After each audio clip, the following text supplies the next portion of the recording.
À la sortie du collège, n'ayant pas le niveau requis pour poursuivre dans le général, on m'a gentiment demandé de faire le choix d'un brevet d'études professionnelles. À Soto le Novole, ma ville d'origine, un jeune homme sur deux s'engage dans un cursus professionnalisant lié aux activités locales, à l'industrie sidérurgie, à celle du bois et à celle le plus souvent de la plasturgie. Les filles, quant à elles, s'orientent avec passion vers le secrétariat, la cuisine des cantines et la comptabilité.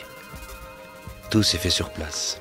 On ne sort pas aisément de cette petite ville de montagne, à moins d'être un homosexuel, un drogué, un artiste ou un morte. Comment ça se passe? Un jour, vous rencontrez une conseillère d'orientation. Celle-ci vous parle un peu, vous acquiescez à son aiguillage, vous rentrez à la maison pour l'annoncer à vos parents. Et dans l'été qui suit, vous achetez des chaussures de sécurité, un tablier, des gants ou un serre-tête. Trop intelligent à l'époque pour endosser si jeune une telle responsabilité. J'ai pris ça pour une blague.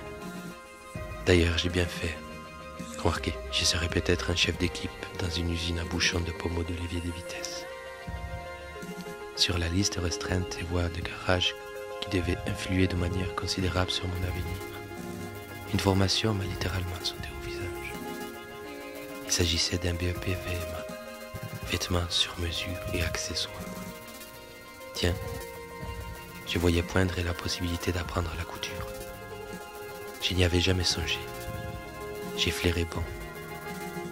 J'ai compris que j'y côtoierais beaucoup de filles, que j'y ferais plus de dessins. De plus, ça m'imposait de changer de coin, et c'était pas pour me déplaire.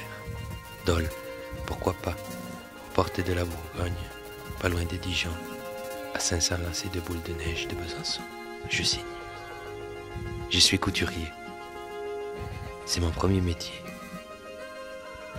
Peu d'entre mes connaissances ne parviennent à m'imaginer au pédalier d'une bonne pfaffe industrielle, d'une singère à bac d'huile sous plateau ou au refilage d'une surjeteuse overlock de 73. Et j'ai voulu adresser un message coloré à ces personnes. Le principe était d'apparaître costumé sur un plateau lors d'une performance, de dire des textes en chanson et de sortir du plateau toutes les 30 secondes pour en enfiler un autre. Il fallait respecter un certain ordre pour que la variation chromatique soit la plus fluide, la plus douce, la moins perceptible en fait. En coulisses, mon assistant Renaud, à la manière d'un staff d'écurie de Formule 1 pour un ravitaillement, gérait l'habillage. Chacun des changements ne devait pas excéder les 12 secondes. Tout était calé au millimètre, car nous étions tributaires d'une bande sonore sur laquelle j'avais des points de rendez-vous. On a beaucoup répété. Ça a fini par avoir de la gueule. J'ai été très contenté d'apprendre que le public s'était beaucoup interrogé sur la raison de mes déambulations, scène, coulisses, coulisses, scène, mais qu'il n'avait à aucun moment décelé les sautes de teinte des costumes.